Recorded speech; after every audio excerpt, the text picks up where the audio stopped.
Grave-rubbing greetings and sepulchral salutations to you, lovelies. Polyandric pats on the back. In a friendly way. You know, strictly a platonic kind of... I'm not making a pass at you in a graveyard, you understand? I think you've misread the situation. I think you've misunderstood my tactile nature here. I wasn't... It was more of a clap on the back, to be honest, alright? It was clearly a manly display of conservative affection, short and sweet. My hand wasn't actually in contact with your body for more than half a second. It wasn't like one of those slow pats that sort of degenerates into a creepy massage and you look down and I've got my other hand in my pocket. No, I've ruined the moment now, haven't I? Why? Why am I so unconventionally attractive? Like a lamp made of boobs? Why am I literally as sexy as Ed Gein's furniture range?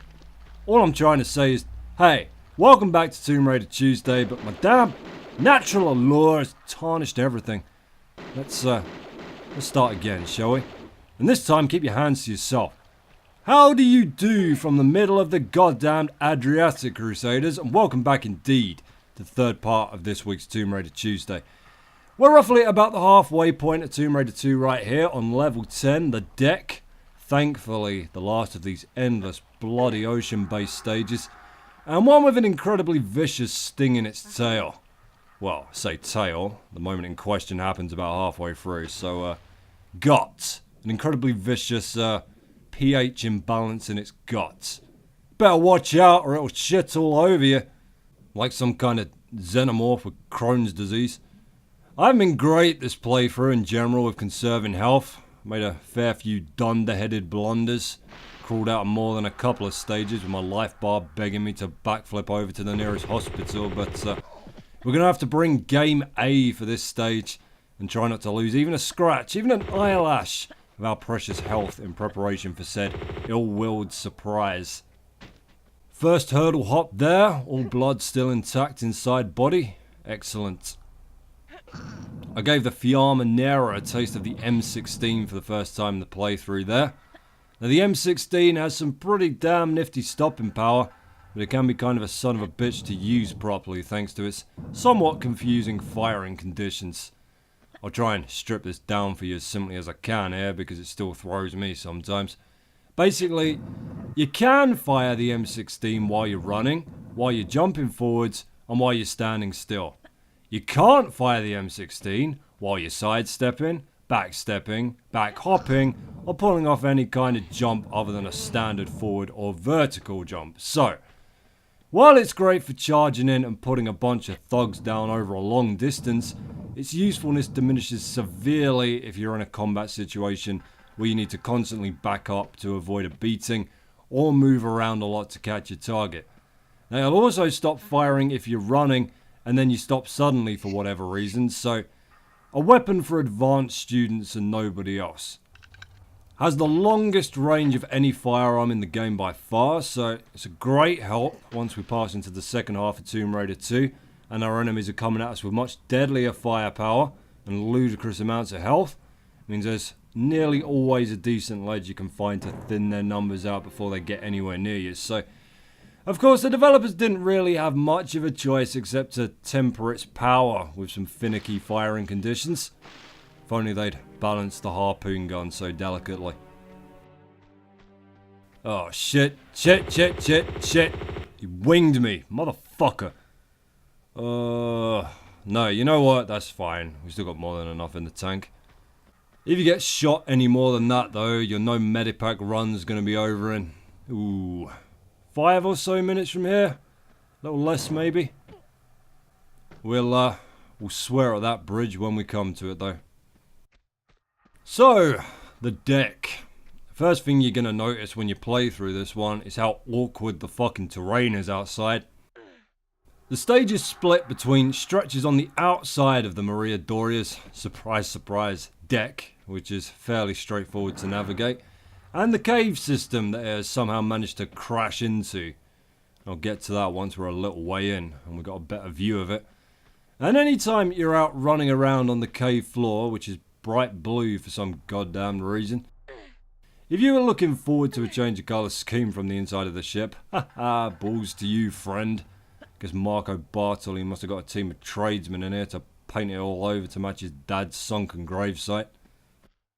You've seen his mansion. You know his exquisite taste in design, don't you?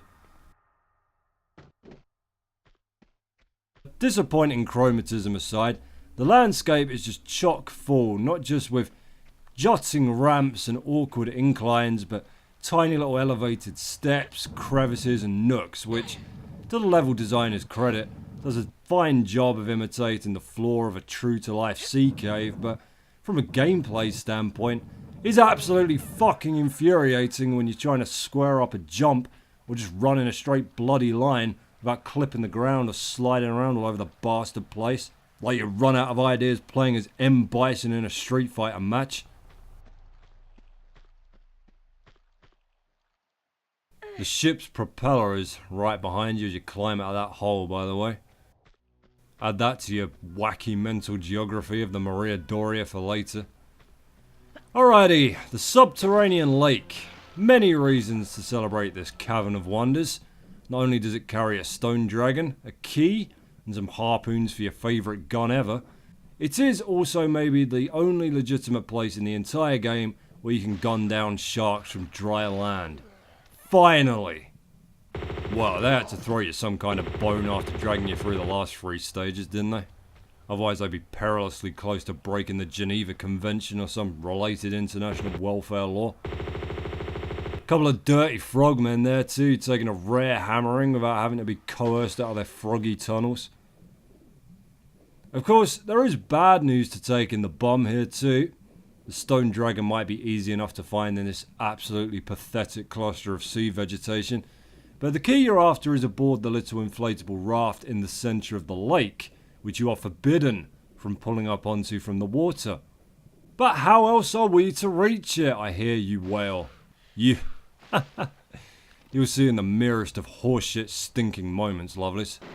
Right after we extinctify this rare grotto Italian. He's a specimen, alright. He's going straight on my list of endangered species I've executed.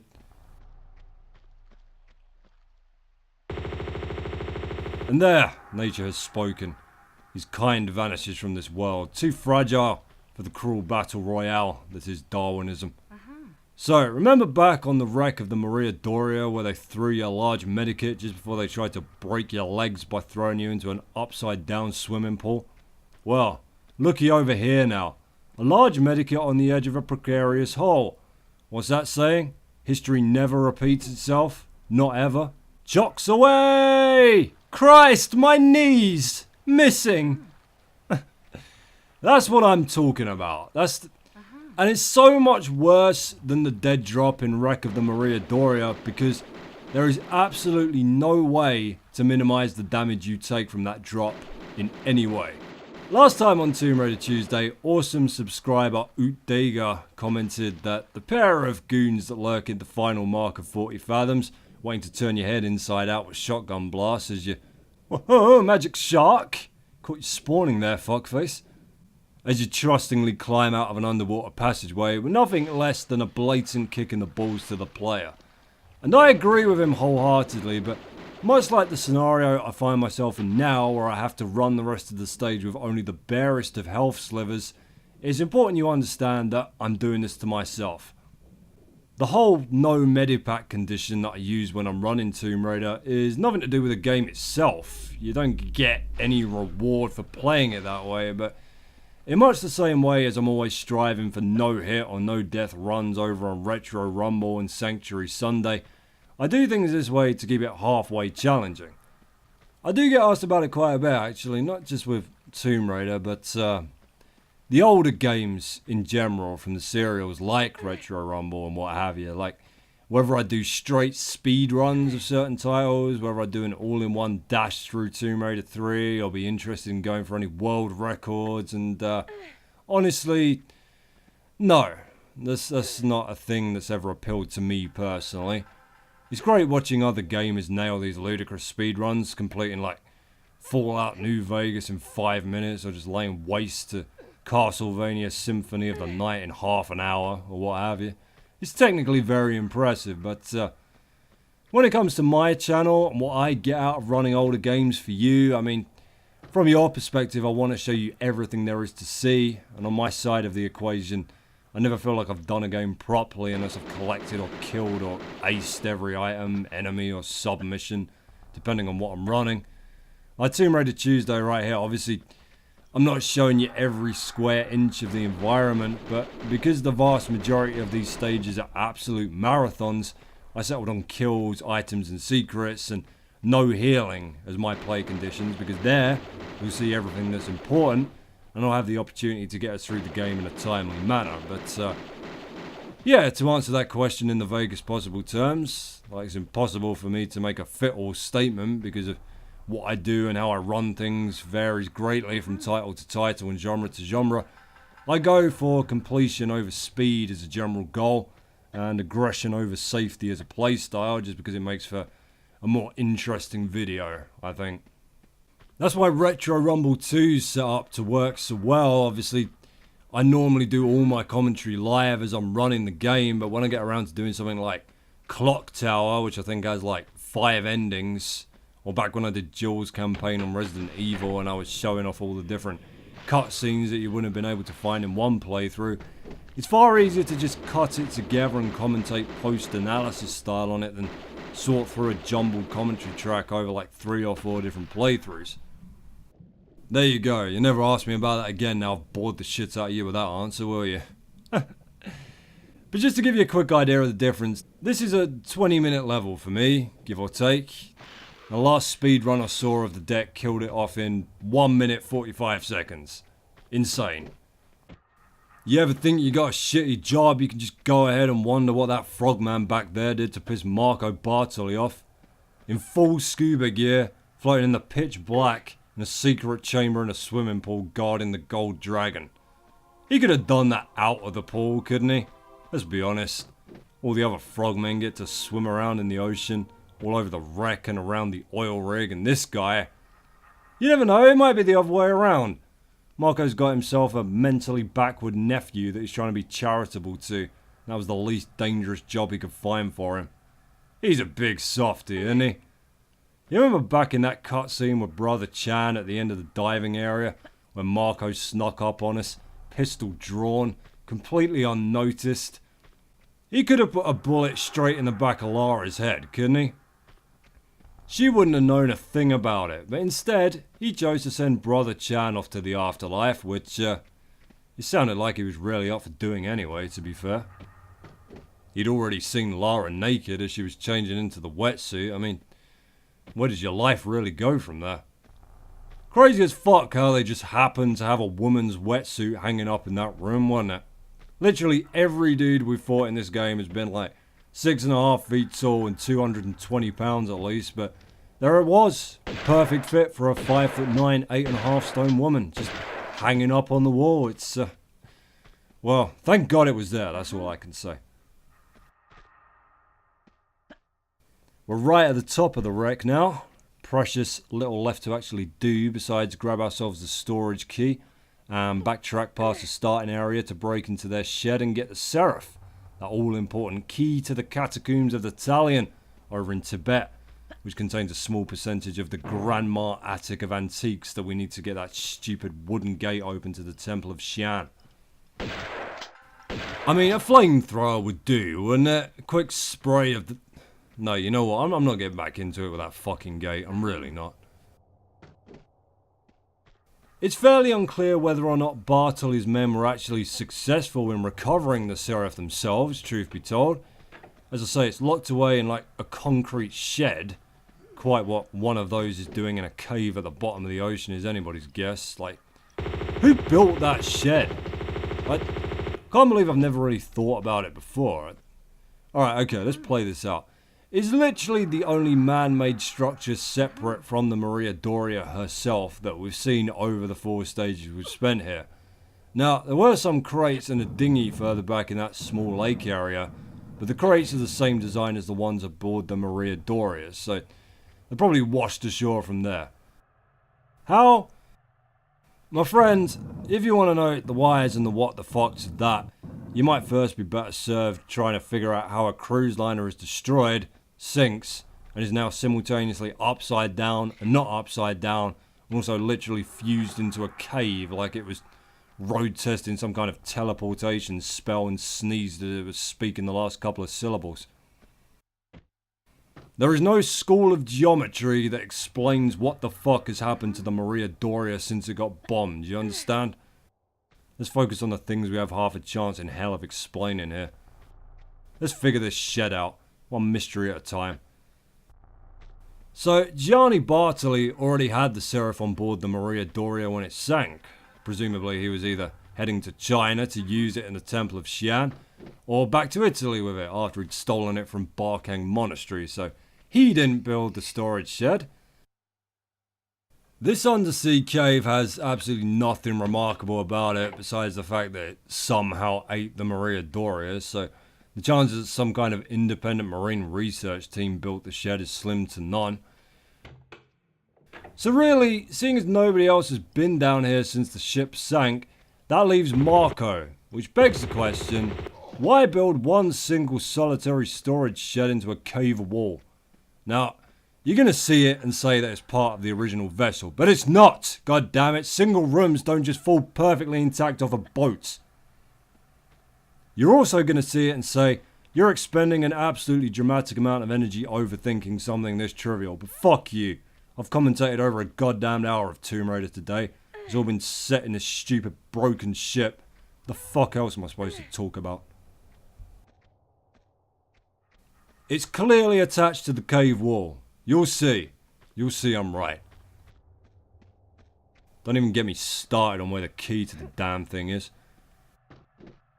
Bartoli's men were bored out of their minds guarding a sea cave and got into a friendly game of catch, you know, rocks, barracudas, loaded shotguns, all the classic implements of catch. When one of the steroid-abusing fuckwits held the key on top of the damn hole. Great fucking throw, Luigi. Alright, we just got a meaty backtrack to the other side of the hole now, and then you'll see the shed. All will be revealed. Oh, Jesus. That was nearly a broken neck and a disability refit for Croft Manor. Get some ramps in the gym. Get some distress cords in that hedge maze. Right after she's put that assault course in too. That's sod's bloody law, that, isn't it? Oh, give yourself a pat on the back, Crusaders. You've suffered through a whole lot of boring looking shipwreck today. Tibet next time, much more engaging, I promise you. Snowmobiles and leopards and monks and eagles and yetis, by goodness. Here's the last secret, the Jade Dragon. Where all that jagged bloody glass has come from is anybody's guess. I'm starting to wonder how much of this place is the real Maria Doria and how much of it is Mother Nature trying to grow her own naval destroyer. If you don't come off that ledge with a glass on it exactly that point in exactly that way, it'll kill you. Which would be an incredibly aggravating end to the run. Fucking hell, look at that health bar. And look at this shed. That is in no way connected to the ship. There is a good 20 or 30 feet separating that from any other part of it.